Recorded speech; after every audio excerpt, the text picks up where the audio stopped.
Arizona, what up, dude? It's your boy Eddie Gage checking in, recapping week 2. First of all, I want to apologize to you guys for not being able to remain in the Zoom meeting with y'all after halftime, as I had to go and call a Denver-Atlanta game myself. So I apologize about that. Hopefully we won't have any more occurrences of that happen moving forward. But I had to do what was required because of the limited availability we had this week with the broadcasting team. But with all of that out the way, you guys, great team win. It took a team effort because Fort Worth was no joke, man. Oh my God. In particular, their defense. So shout out to you guys for making it happen, because without you guys, there is no us. So I want to pay particular attention to, once again, our offensive line, who played pretty well. We gave up 2 sacks against this team. One of them was on a Hail Mary attempt. So I'm not going to complain about that. We did just enough to give DJ some run lanes to run through. He didn't have a particularly great game, but he did enough to keep the chains moving and keep drives alive, so we could find a way to put some points in the board against that vaunted defense over there in Fort Worth, man. So shout out to the offensive line.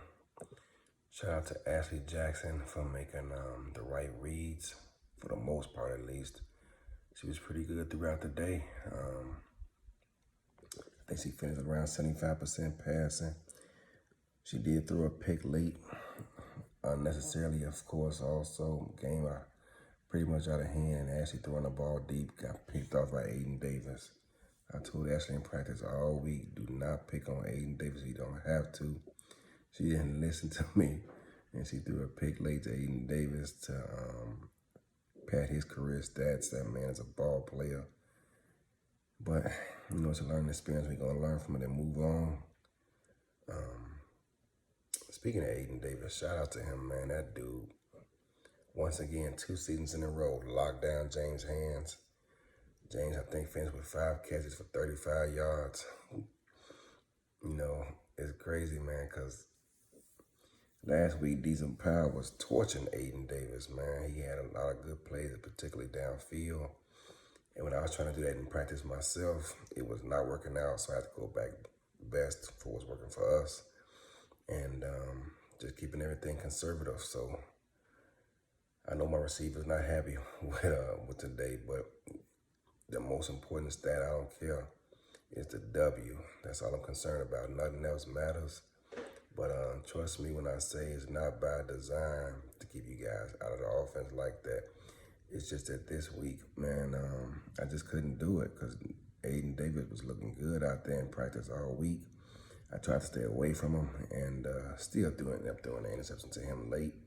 And he, for the most part, again, contained James. He had 5 catches, but for only 35 yards. And that man is a ball player, man. Ever since he got to Fort Worth, he was already, damn near rookie of the year with us in Houston when I was over there. And his career continued on the right path. And Denver and Fort Worth got him and just took him to another level.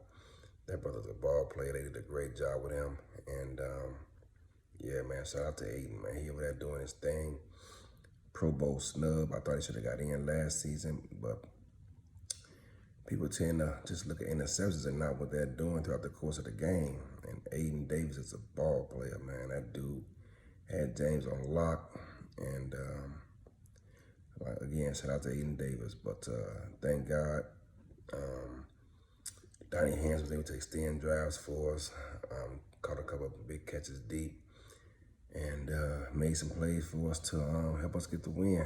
I think he had a touchdown, too, in the contest. Yeah, Ashley's only touchdown was to him. And Fort Worth, they did a great job, man. I'm trying to get my tight end and my slot receiver involved more this season. They had a great week last week, but Fort Worth doing what they do. They shut those guys down and kept them rather quiet this week. So, yeah, shout out to that Fort Worth defense, man. Y'all doing y'all thing over there. But DJ, once again, versus Fort Worth, picked up the slack. Like I say, he didn't have a great game, but he did enough to keep the chains moving, keep drives alive, and he had a rushing touchdown. No, I think he had a receiving touchdown. Yeah. No, I think it's back. He did have a rushing touchdown. So, yeah, kudos to DJ for that. And kudos to offensive line. Like I say, we only gave up 2 sacks, and one of them was on a Hail Mary attempt. So, trying to show up that our blocking scheme, man, our zones blocking scheme didn't work as well as I anticipated this week when I was seeing in practice. But hey, Fort Worth, they did make some adjustments, and they did a pretty good job of it. So kudos to them for making that happen. On the defensive side of the ball, our D-line, we didn't have any sacks this week, which kind of surprised me. But they made up for it with their run defense, man. I mean, they did a great job. And normally they, as a unit, our defensive line tends to gobble up guards, not let them get out to the second level, and pushing those tackles back 2-3 yards in the backfield. D.D. Sachs and Mark Mello in particular are pretty good on containing the edges like that. But today, they were actually making last night they were actually making tackles themselves in the backfield, so they limited the opportunities for our linebackers to go out there and make plays, to ball out and shine. But hey, man, I'm not gonna complain. I don't care who made the tackle, just get them down on the ground. And our D-line did a great job of it, man. So kudos to them. Sean Moore, once again, 2 weeks in a row, had a great game. He was all over the field, filling in, moving into Joey's old spot, made play after play. But and what kind of irks me sometimes is that D.D. Sachs is not getting credited for that by the media, I should say. And I'll just leave it at that, because he's out there pushing that left tackle around, y'all. I mean, D.D. Sachs was balling out there yesterday, which made it possible for Sean to go out there and get those tackles. And you know what? Who else had a good game too was our interior defensive line. They was pushing people around and making plays for our linebackers too. So kudos to that, man. Shout out to our D-line, y'all. Y'all played great yesterday. Our linebackers didn't get a lot of tackles overall, Joey in particular, but that's because our defensive line was beating them to the punch, getting tackles and down on sales. So shout out to y'all. But again, like I said, it's a team effort. Parker Thomas, I keep telling y'all, best slot corner in the league. That man was all over the field. He had a pick late to help seal the win, and he was all over the field making tackles. I think he had like 3 or 4 tackles in the backfield.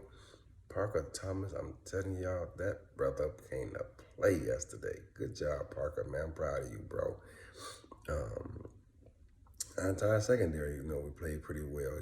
We held, I was really worried about Robert Garrett Jr. because I think that man's a top 3 tight end in this league, man. Him, I think besides Dags, it's a race between Robert Garrett Jr. and the Queen City tight end who we gonna see next week. I'm telling y'all, that brother, my God, Robert Garrett Jr. was giving us fits all week in practice, man. And I made one little tweak, man, was all it seemed to take to kind of bottle him up. But it took a team effort because no one can guard that man one-on-one.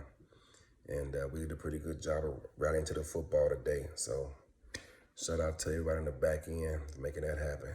And once again, my second-year pro, Vernard Smith, came up big with 2 picks.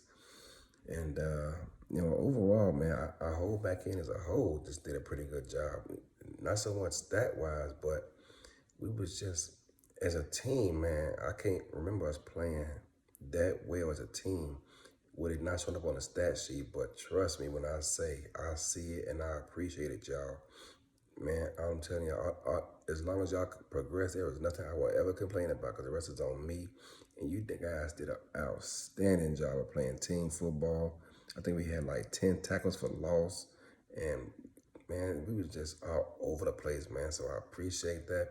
Clutch Cliff came in. He was clutch 2 for 2, rebounding from that miss last week. He was 2 for 2 today. And just shout out, it's a total team win, man. And, I appreciate y'all. But there is no time for rest because the playbook is literally due on Tuesday. My goodness, come on, Cam. But I get it, man. It's for the convention, so no rest for the weary, man. Only got a few days to get this playbook right, and got a big one coming up versus Queen City. Gonna see a couple of those guys down at the convention. BJ, can't wait to see you again, brother. I know you're on the opposite sides of the line right now, but it's still all love. You're a Chicago brother, man. We grew up in the same neighborhood. I can't wait to see you again, bro. And yo, it's gonna be a battle, man. Arizona, I love y'all. Working so much on the East Coast got my time all messed up. I'm sitting there wide awake. I go to bed early, I wake up early, and I still ain't back right yet. But hopefully I can get this turned around, my clock turned around soon, because I'm getting tired of this. But yo, Arizona, I love y'all. Looking forward to the next week. Looking forward to meeting everybody at the convention. And on that note, I'm out. Peace.